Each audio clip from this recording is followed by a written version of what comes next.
So good evening everyone, আমি Asima daily blogging চ্যানেলে আবার একটি নতুন ভিডিও জানাই আপনাদের সকলকে আবার একবার স্বাগত। আশা করবো আপনারা সকলেই খুব ভালো আছেন, আমরা খুব ভালো আছি। এই যে দেখেছেন ওর নতুন হেয়ার স্টাইল। তো যাই হোক, আজকে আমি কিন্তু কোনো ব্লগ নিয়ে আসিনি, আজকে একটা রেসিপি, একটা খুব সুন্দর রেসিপি আপনার সঙ্গে শেয়ার করব। এখন তো আজকে জামাই ষষ্ঠী, অবশ্যই আজকে তো আমের ছড়াছড়ি, বেশিরভাগ বাড়িতে এখন আমের বেশ ভালোই প্রচলন। তো আজ একটা আম দিয়ে রেসিপি আপনাদের সঙ্গে শেয়ার করবো, সেটা হলো আমের পাটিসাপটা। ঠিক আছে, আমি বানাবো কফি। তো চলুন, আমের পাটিসাপটা করতে কি কি লাগছে, কিভাবে করবো, সবটুকু আপনাদের সঙ্গে শেয়ার করবো। অবশ্যই বাড়িতে বানাবেন, কেমন লাগছে সেটা আমার সঙ্গে শেয়ার করবেন। তো চলুন, আর বেশি বকবক না করে আপনার সঙ্গে রেসিপিতে চলে যাওয়া যাক আর রেসিপিটা শেয়ার করা যাক।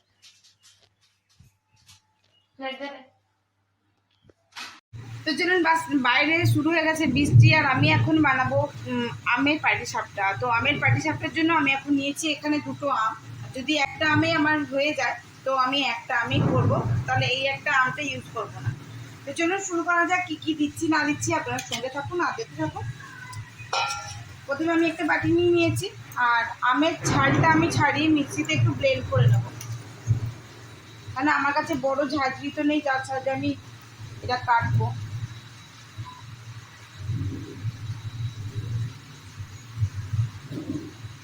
এই যত বেশি পাকা আর ভালো আম নেবে তত বেশি মিষ্টি হবে।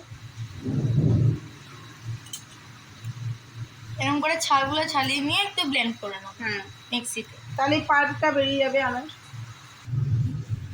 তো যদি তোমাদের লাইন না থাকে, এখন যদি তোমাদের লোডশেডিং হয়ে গেছে, ইনভার্টার চলছে, তো মিক্সি চলবে না, কিন্তু আমি তো রান্নাটা করবোই, তার জন্য আমি এরকম একটা ফুটো থালার মধ্যে এরকম করে দেখো পাল্পটা ঘষে নিচ্ছি।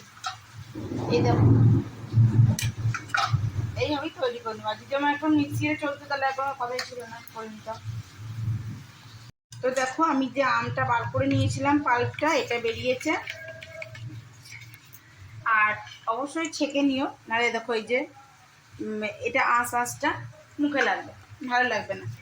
তো চলো, আমি এখানে কিছু কম এক বাটির সমান ময়দা নিয়েছি।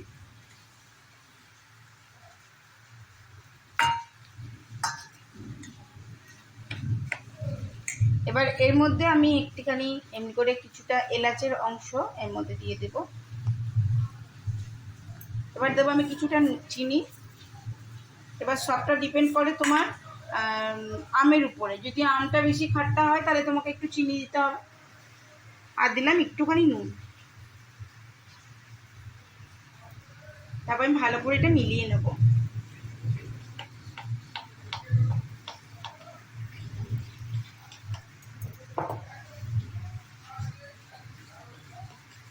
এটা ভালো করে মিলাতে মিলাতে এর মধ্যে আমি দিয়ে দেবো গরুর দুধ।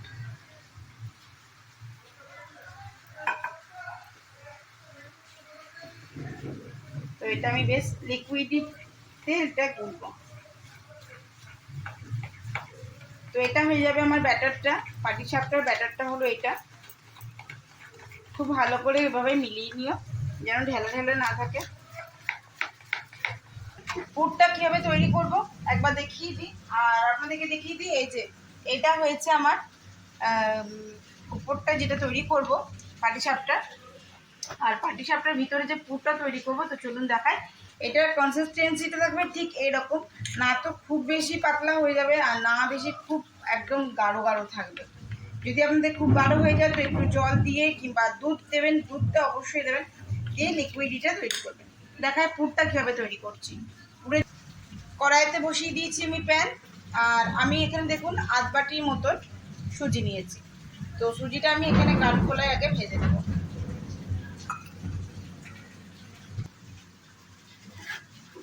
তো আমি কাঠখোলাতে সুজিটা আগে ভালো করে ভেজে নেব এইভাবে।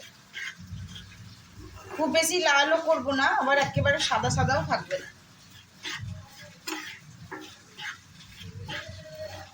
তো এটা খানিকক্ষণ নাড়াচাড়া হোক।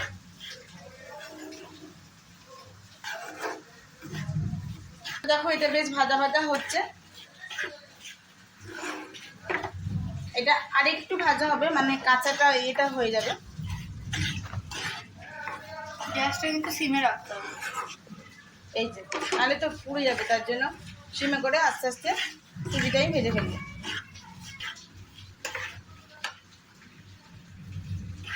একটুখানি ভাজা হয়ে গেছে। এবার আমি যেটা করব সেটা হলো আঁচটা বাড়িয়ে এবার একটু ঝটপট ভাজতে হবে।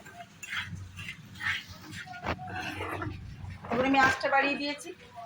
এবার আমি দিয়ে দেবো এর মধ্যে দুধটা। সময় অবশ্যই গ্যাসটা সিমে করে দেবো।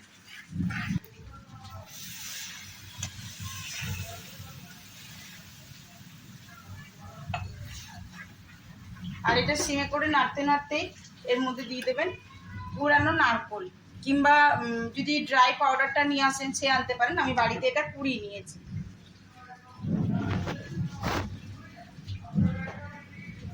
এই যে নারকোলটা দিয়ে দিয়েছি। এবার আমি দিয়ে দেবো কিছুটা পরিমাণে চিনি। এবার দিয়ে দিলাম 2-4 দানার মতন এলাচ ফাটিয়ে।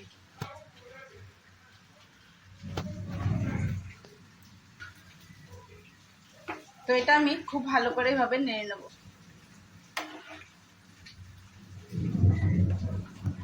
এখন খুব ভালো করে আমার নারকোল, চিনি আর সুজিটা মিলে গেছে, কিন্তু দেখবেন যেন ঢেলা ঢেলা না হয়, এভাবে গুলি দেবেন।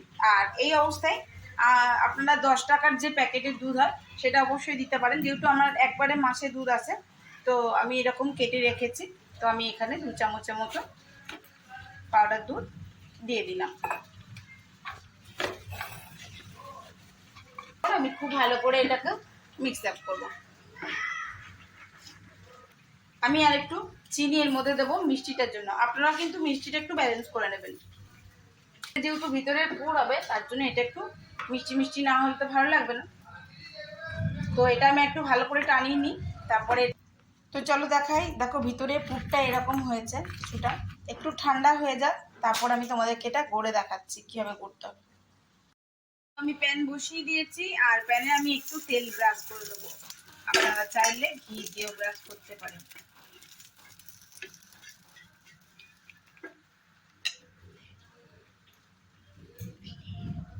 হ্যাঁ, তো আমি এখন গ্যাস বন্ধ করে রেখেছি। এবারে আমি এটাকে সিমে করে এগুলোকে ভাজবো। তো আমি এখানে 1 ডাবুর মতন এখানে দিয়ে দিলাম ব্যাটার। আর ব্যাটারটা দিয়ে আমি এইভাবে ধীরে ধীরে এটা ঘুরিয়ে দেবো।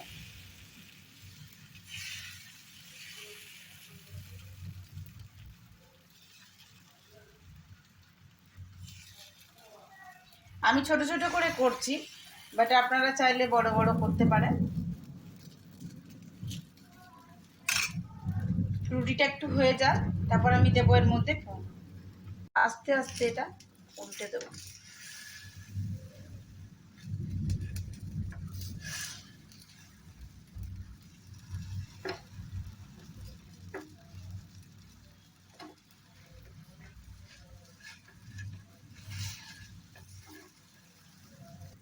তো আমার পাটিসাপটাটা করা হয়ে গেছে। তো আমি এবার এটা প্যানে নামিয়ে নেব। আচ্ছা, আর একটা ভেজে নিই, চলুন সেকেন্ডে আর একটা ভেজে আপনাদেরকে দেখাই। আচ্ছা, এটা যদি কিন্তু আমের পরিমাণটা বেশি হয়ে যায়, আমার কিন্তু এই ক্ষেত্রে 2টো আম ছিল, যেহেতু আমের পরিমাণটা বেশি হলে কিন্তু এটা দেখবেন তলে চিটে যাবে।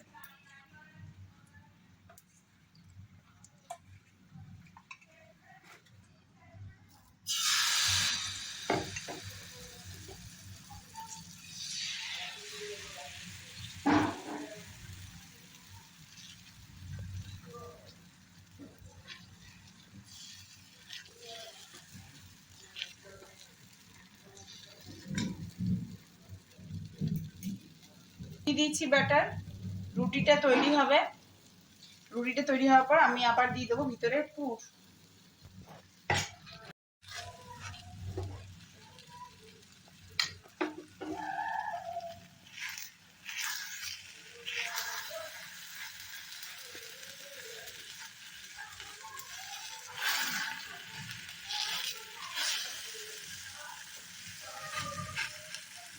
তো আমার সেকেন্ড পাটিসাপটাটা রেডি হয়ে গেছে। তো দেখতেই পাচ্ছ বন্ধুরা, আমি আবারও একটা ব্যাটার প্যানে দিয়ে দিয়েছি। এবার আমি পুরটা দিয়ে দিচ্ছি। তোমাদেরকে আরও একটা করে দেখালাম ভালো করে। তো এই করে আমি সমস্ত ব্যাটারটা দিয়ে আমি পাটিসাপটাগুলো করে নেব।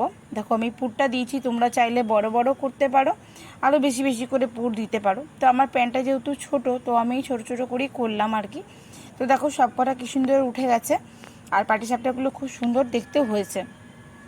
তো অবশ্যই তোমরা বাড়িতে ট্রাই করো, কেমন লাগছে সেটা আমাকে অবশ্যই জানিও কিন্তু।